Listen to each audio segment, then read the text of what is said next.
Welcome everybody to another episode of Oddly Specific Pop, the fastest growing podcast in all of YouTube. All of what are the other social media platforms, AJ? uh, Or s- Social media or the podcasting oh platforms man, or I already both. messed up. We're gonna keep it in both social media and Mm. distribution. Yes, fastest growing podcast on Twitter, Instagram, Facebook, Signal, Discord, Twitch, and Slack. There you go, all of them. That's every single one of them. Yeah. Yes, I am your host, Luis Chavez, and I'm joined as always by my co-host, AJ Hoven. How you doing, AJ? Hey, I am. Well, it is.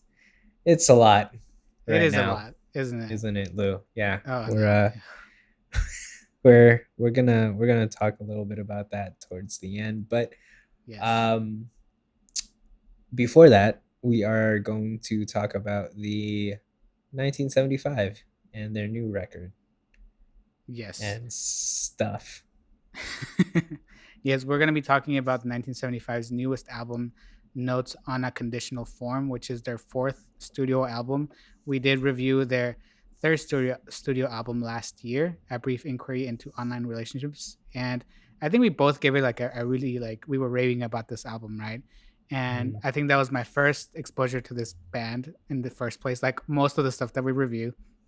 So I listened to that album and I loved it. I went back to listen to all their other records and I thought they were all great. A little different, but you know they all had their standouts. So I went into this new record with kind of high expectations because the last album, although it wasn't perfect, it was polished, in my Yeah, opinion. yeah. And then I went into this one, and every single single that I listened to, I liked. So as Mhm. the singles were being released, I really really enjoyed them, and but I was also confused because when we had talked about the third album, I think at that point they had already said that the newer or this one was going to be released last April, Yep. but it's been a year, Yeah. so Year in and my change. yeah, a year and change. So I thought I was the anticipation kind of built up after that. I was like, okay, well, you need time. We're musicians. We kind of know what it's like. You Mhm. gotta you want things to feel perfect in your mind, so you kind of want to give Mhm. it a little more chance. So without reading too much into it, I thought they're just taking their time with this new album. And then I started listening to it, and it's a lot of record, AJ. It really is. It's a lot, and it's a lot of uh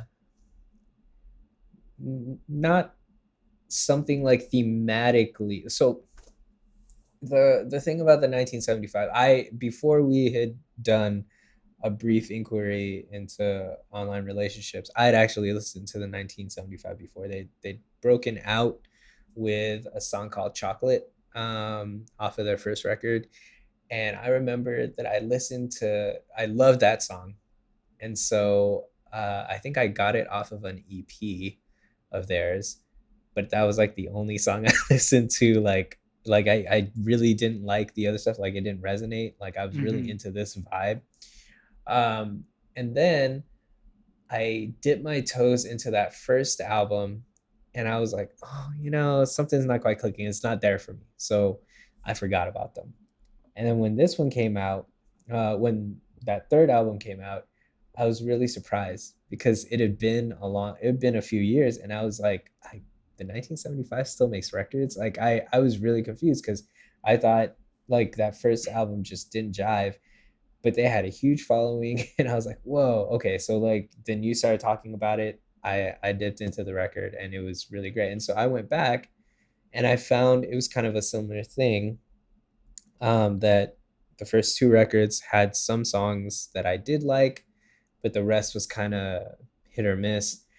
A brief inquiry into online relationships, it was like front to back. I I loved it. Like it hit my sweet spot. And so I was really, really excited, just like you. I think this album, describing it the way you did, where you said that all the singles were really good, or at least they all appealed to you, and it sort of like ramped up your anticipation for it. I think that this is kind of a return to form of the Mm-hmm. 1975, which is to say that they're a singles band. And I think that that's my impression off of this. Mm-hmm. Like the other two records didn't feel cohesive to me, like thematically. A Brief Inquiry into Online Relationships did.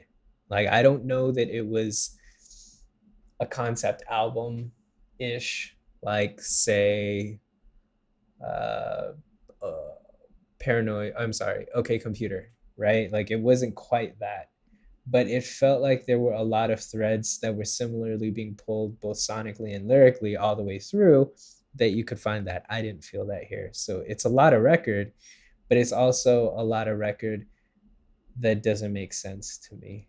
And I Mm-hmm. don't know what they're saying. And maybe that doesn't matter. Like, a lot of folks say that the album is dead. I'm personally still a fan of the album, as a concept. So, yeah, I don't know. This one just didn't quite hit for me.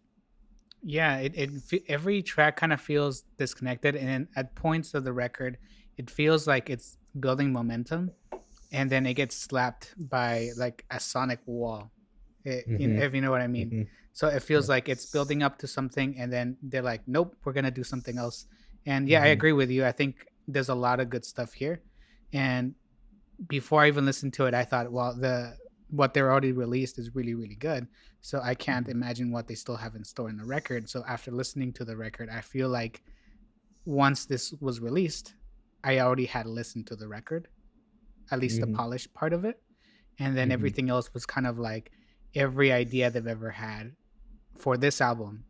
When bands typically write for a record, or you know, every band writes a little bit differently, but usually the way that they do it is they have kind of like some type of theme going into the record, like a state of mind that they go into, even if not all the songs are connected or thematically or even musically.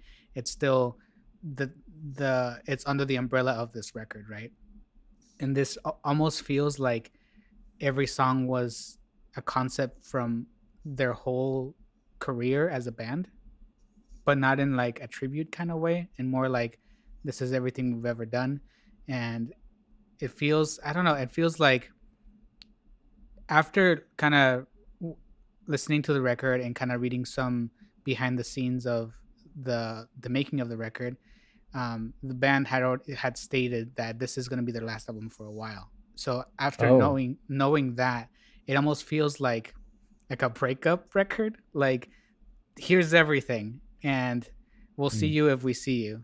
And with that mindset, I go back into certain songs and kind of dig into like what they were kind of intending, but almost doing that seems like it's giving them too much credit in a Mm. sense, because I don't know. I don't know what this record really is saying, because from the get go, the 1975 title track. I mean, typically in all of their albums, they start with a title, or they start with a 1975 track. It's Right. kind of like a similar. I think it's the same lyrics over and over most of the time, right? From the first record all the way to the third record, they had similar lyrics, and then it kind of did like a crescendo, and then the record starts, right? Right. And that's something I really liked about the records, even if I didn't like every record in itself. It's kind of like, all right, this is a 1975 record, and here it goes. So with this one, it still starts with a track titled 1975, and it features activist Greta Thunberg in it. So when I heard that and I kind of listened to the message of that, and I thought, okay, well, maybe this is a concept album, right? From just trying to listen to it from the beginning, saying like it's a strong message in the beginning. You're saying something. Here's the message, and and here it is, right? Mm-hmm. And especially with the way that they write that title track every single time, it feels like an opening to whatever record they're opening up to, right? So Mm-hmm. when I heard that, I thought, great, this I'm already kind of liking what I'm hearing. It's something different, and then it goes right into a track called People, and it just Mm-hmm. throws me for a loop. Right. And I think that's like a theme with this whole record. It's like I feel like I'm starting to see what they're going for, and then they just throw a wrench at it, Yeah. and I'm more confused after after each two tracks, especially since this album has quite a few like instrumental tracks, Mm-hmm. which I'm into. I really like instrumental tracks with I think when it's done with purpose, but if there is purpose, it's kind of lost somewhere. Yeah, it's interesting because I think that it's that opening track after the 1975 that really jarred me. It was, how would I describe it? It felt like that early 2000s garage wave. You know what I Hmm. mean? Like, not quite the Strokes, because the Strokes were excuse me, very much more mod, but like the Vines and the Hives, right? Like those two bands had a very real aesthetic that felt like it was like punkier, even if it was like dance hall punk, you know. And I guess it kind of makes sense because the 1975 are from Britain.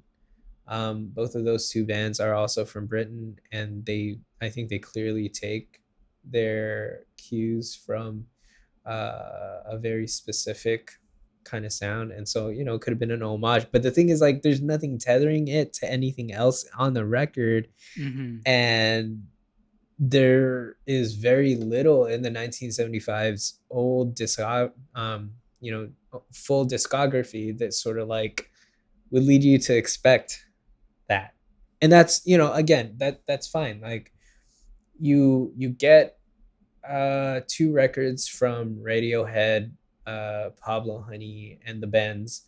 Um, and the Bends is a massive leap forward, but sonically, it's not necessarily different. It's almost like they got really good at the stuff that you heard in Pablo Honey that was really good, right? Hmm. Like world class. And then nothing prepares you for what you get on OK Computer, and then eventually Kid A. It's an amnesiac. And so it's like I get that there is this thing where as a band you want to be able to continue to grow, to evolve, to try and do new things. As a creator, I want to remain open to that. Even as I'm consuming media, I want to Hmm. be sensitive to that. But I that one threw me out so far. Well, especially since And it's so early in the record. yeah, that's what I mean. It's like you come out of like the most familiar thing. And again, like there's a part of me that wants to say, just like you, maybe this was intentional, maybe, and there's a Hmm. point.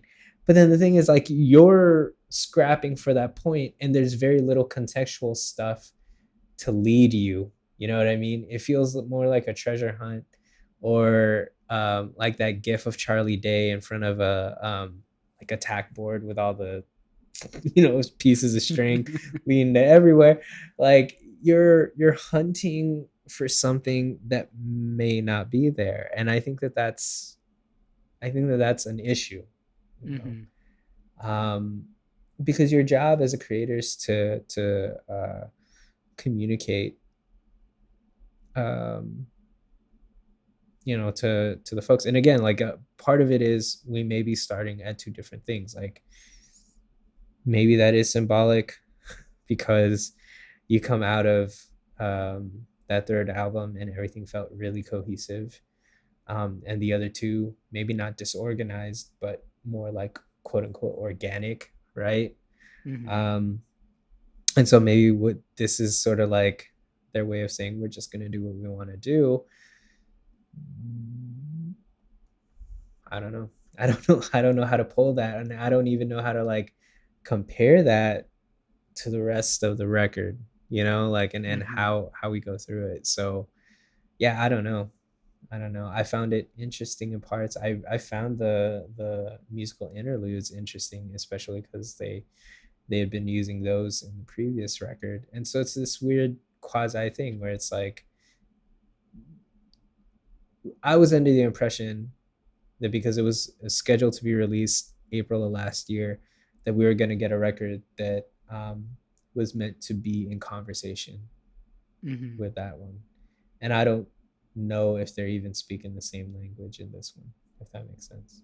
Yeah, no, I agree. Especially since when you listen to a record, especially the way that the last record was, even the track listing, the way that they followed them, it felt very much like carefully curated. It felt like Mhm. even the track listing felt like organic as it went along, and it kind of that's why the ending of that record feels so powerful to me, because the way that the tracks were kind of put together, one after the other, it felt cohesive.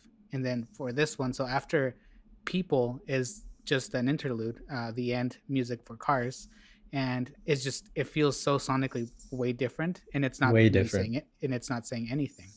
So Yep. it just throws me for a loop every single time. And I mean, I think this album has some of my favorite 1975 songs, but you really have to dig in there and get them.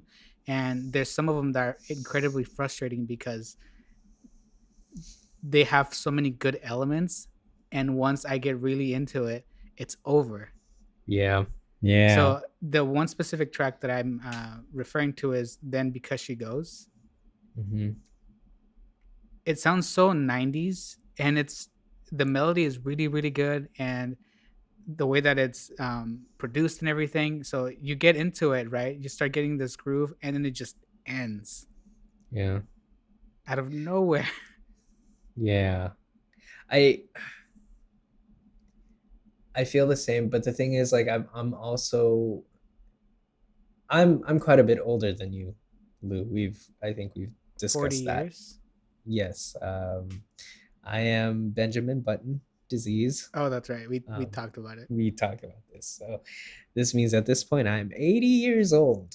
Um, no, so I'm rather older than you, and so it may not be the same sort of circumstance for you, but I had a similar experience with this, except I feel like I've been having it with other uh artists and musicians Hmm. too. Like it's part of a byproduct of the streaming, the move to streaming, and platforms like Spotify.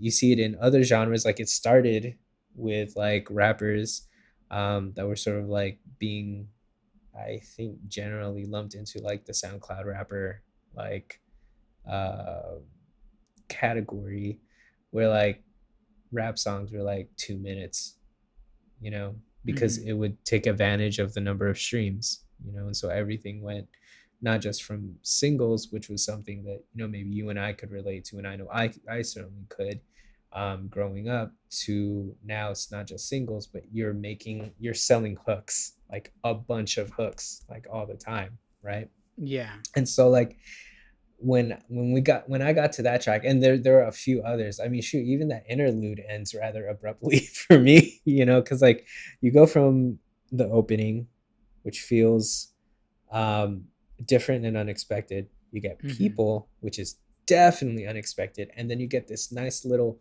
space to like stretch out and almost float for a minute, and a Hmm. space that feels very familiar, even if there are no lyrics. And I wanted to sort of like luxuriate in that, for a little bit, and they don't Hmm. even give you that as well. And so there's a part of me that also feels like this record is in tension with its listeners, and I don't know if that's true. Maybe it's in tension with me. Um, but yeah, I felt like I had to kind of fight this record a bit, you know. Hmm. Yeah. Yeah, I don't know, but let's hit some highlights. What are some standout tracks to you, for you, AJ?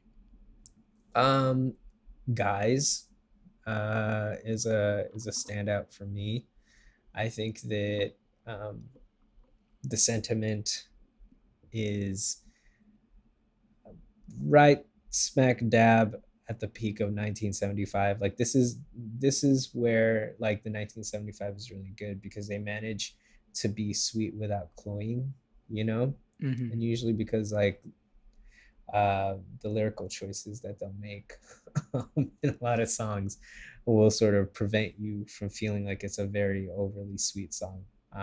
But I felt like it was great. And I mean, it resonates.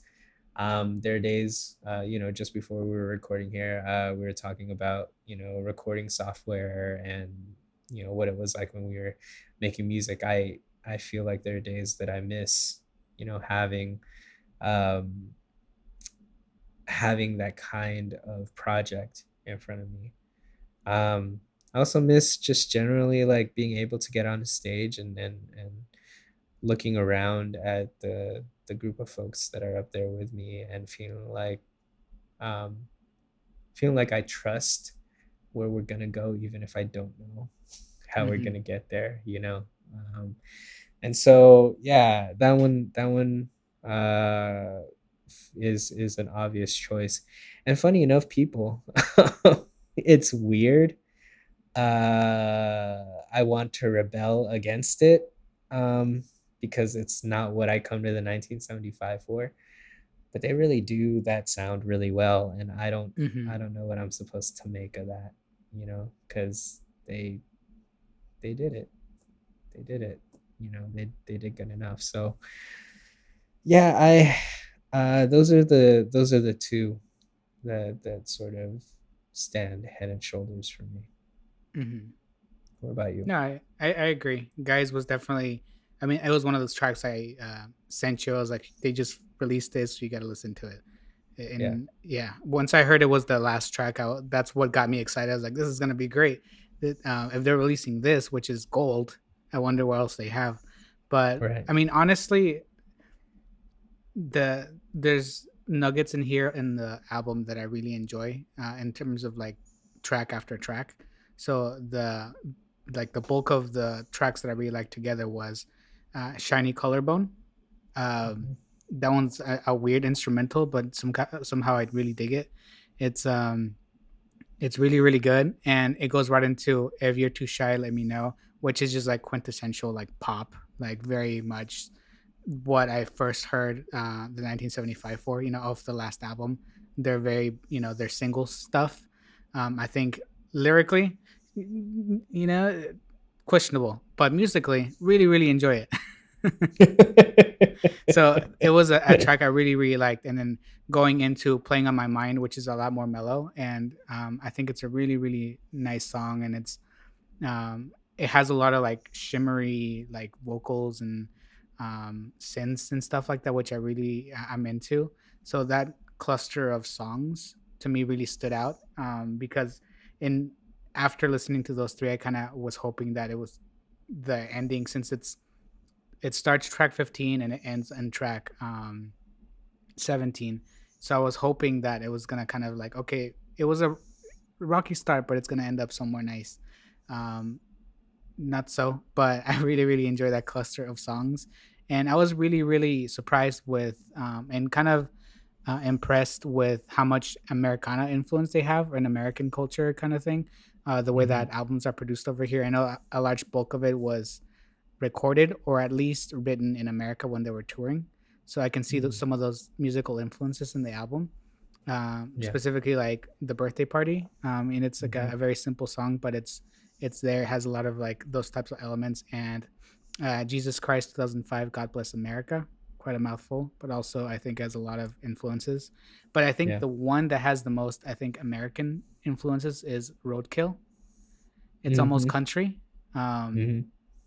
which I was really really surprised because I don't necessarily think of the 1975 and like twangy guitar and Mhm. like kind of like bluesy and I don't know country type of music. So I really enjoyed that aspect. So those surprises musically that I saw, I really really liked.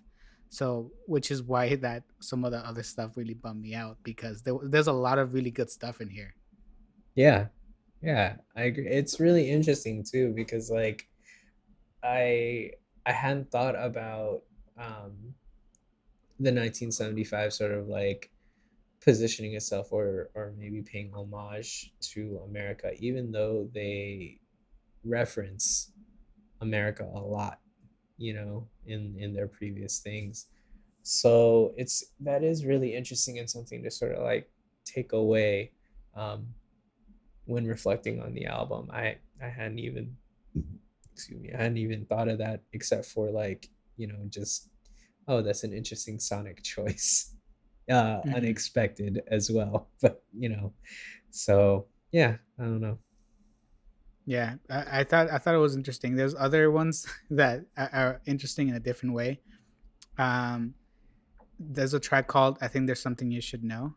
And when it started, I was like, all right, this is good. And then halfway through it, it just kind of takes a turn, and it kind of made me think. I even wrote it down because I didn't want to forget it. It's like they started recording it, and then they got distracted by plugins. Well, So they just started like throwing everything at it, and it just kind of derails it. In my opinion, it kind of derails a song that has so much potential from the get go, and it just kind of.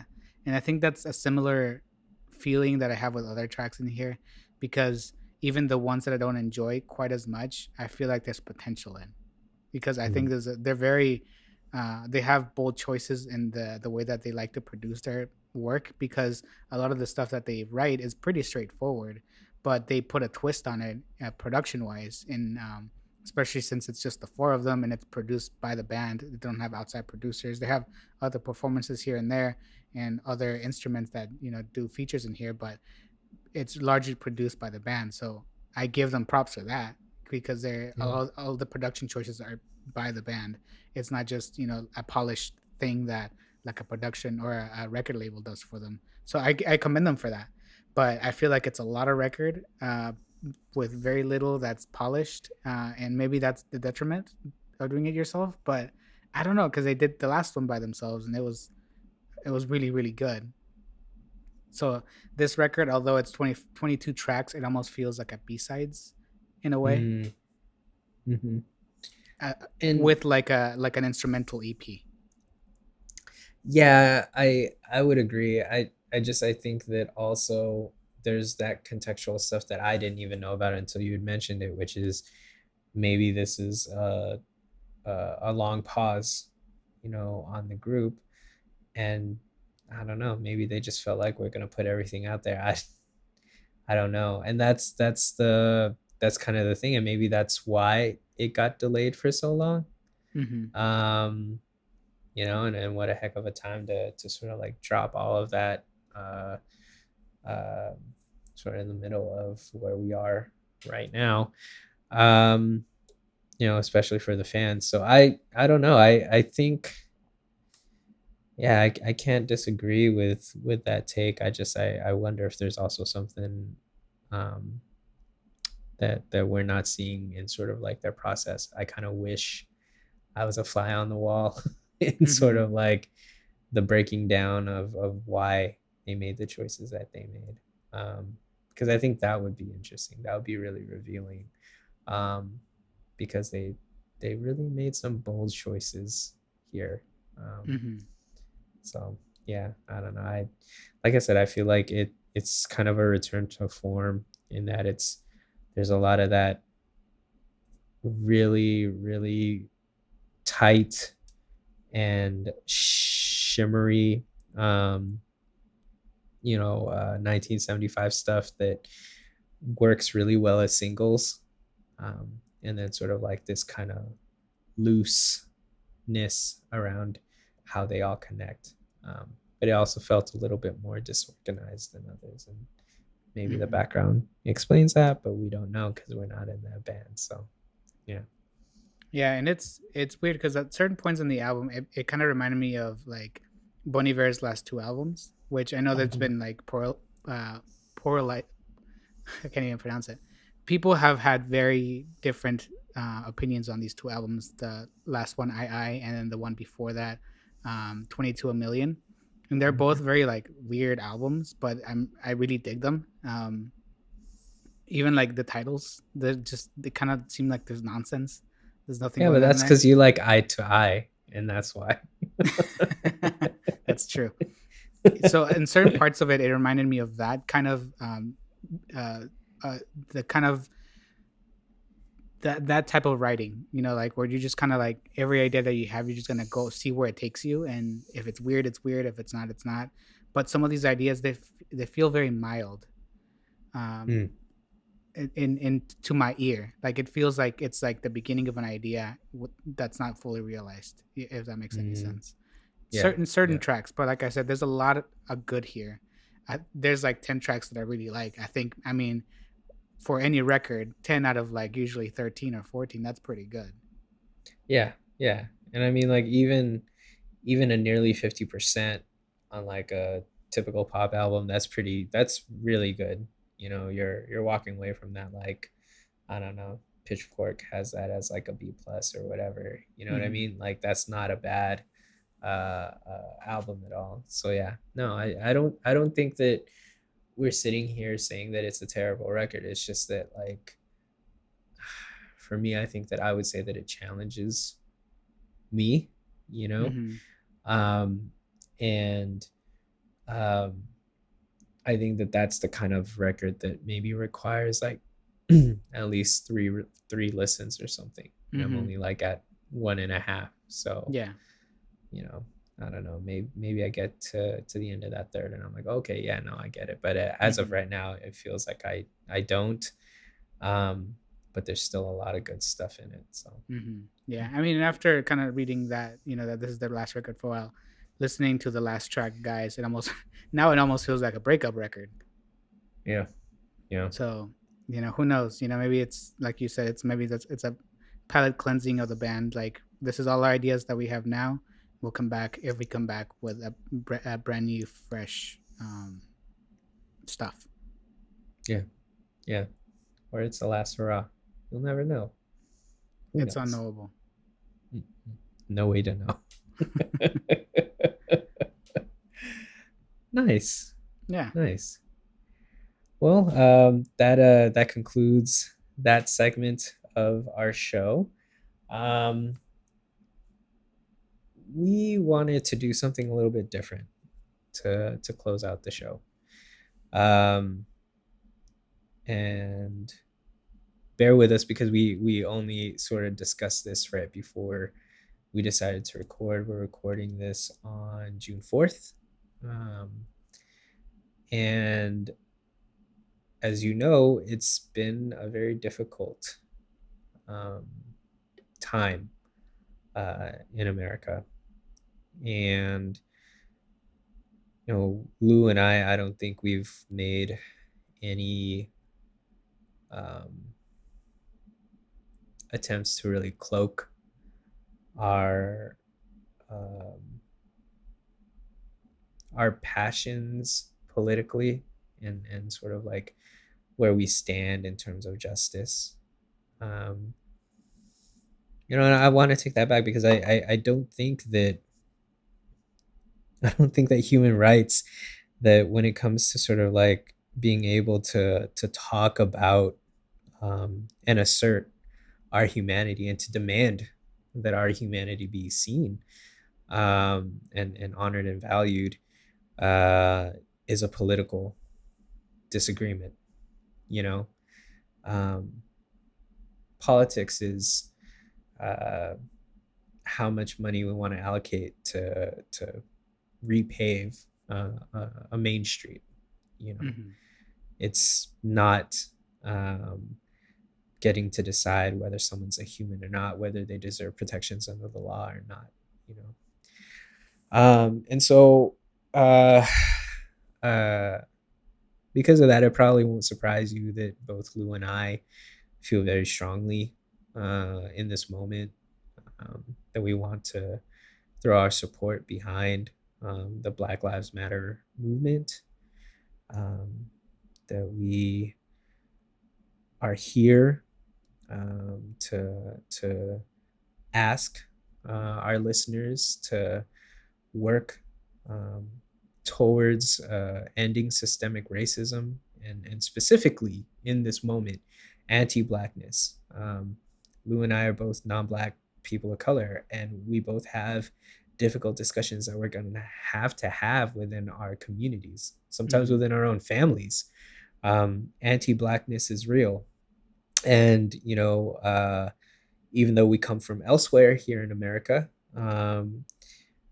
our home nations, much like America, is not really untouched by white supremacy, because wherever imperialism or colonialism touched down, white supremacy was brought with it and instituted in ways that were different, um, unique, but always fundamentally rooted in um, ensuring that whiteness was protected and anything that was deemed not white was um, not really of a concern, or would fall outside of the law, or may not even be human, you know. And so in this moment, we're gonna hope and invite and challenge you all to maybe do a few things. Some of you may have already been protesting, um, and that's really great. I think that that's a fantastic way to sort of get out there.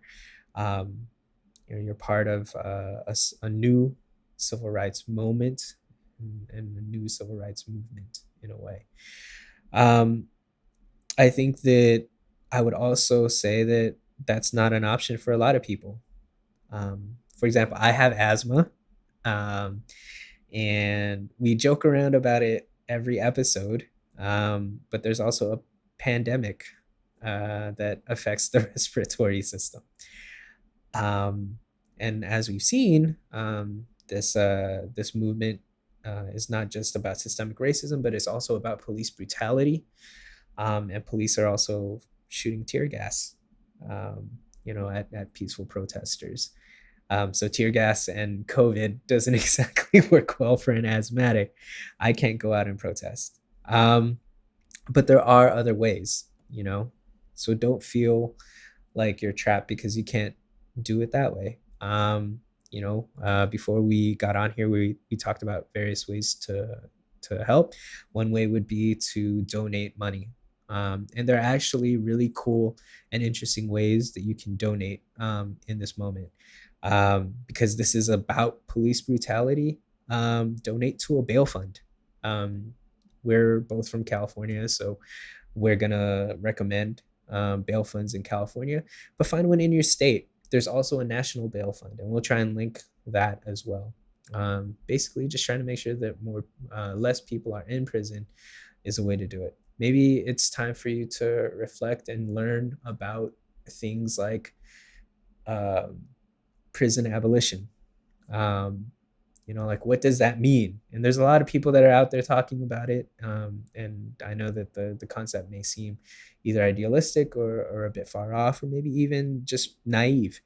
Um, you can talk with us. We'll list some resources on that as well, if you want that. If you want to look at uh, having hard conversations with your friends and family.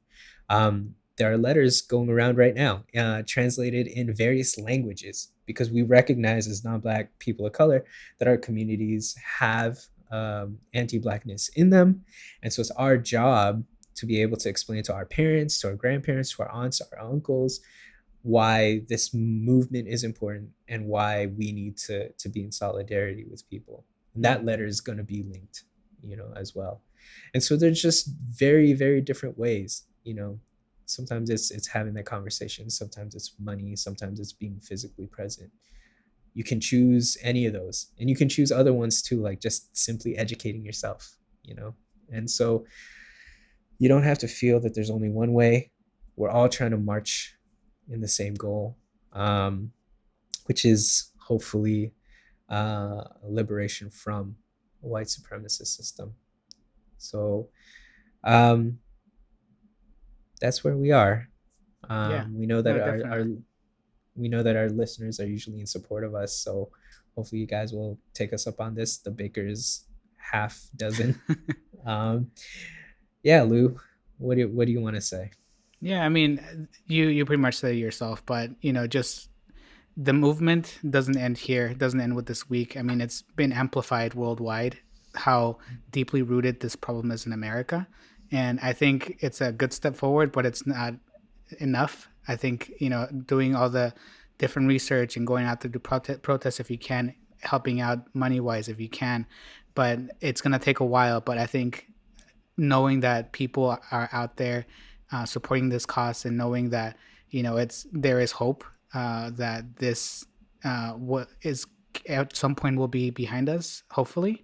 But if not, I mean, people will keep fighting. This is not a something that just spur out of nowhere. It's been happening for a long time, and I think it's good that it's coming to light now. But it's not enough to just sit back and let it happen. Even if it turns out that we have difficult conversations with friends and family, because it's even if you feel like you can't make a difference in a global scale, you can, but you can also make a difference within your own community. Mm-hmm. Mm-hmm. 100%. And so we just want to encourage you to get involved in the ways that you can and the ways that you feel comfortable doing. Reach out for support. Take time for yourself as well, because this is a long fight.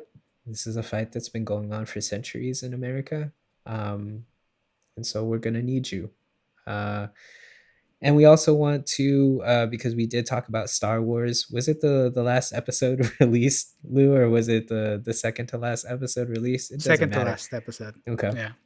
Since we talked about Star Wars so recently, we just want to maybe just point to John Boyega and the impassioned um, activism and advocacy that he's doing. Listen to Finn. I think the entire Star Wars universe would have been much better off if they'd listened to Finn to begin with. Um, and so, with that, we just want to wish y'all well, let you know that we're with you in solidarity. Um, and we can't wait to chat with you next week. So, y'all have a good one. Be safe out there. Peace out. Bye.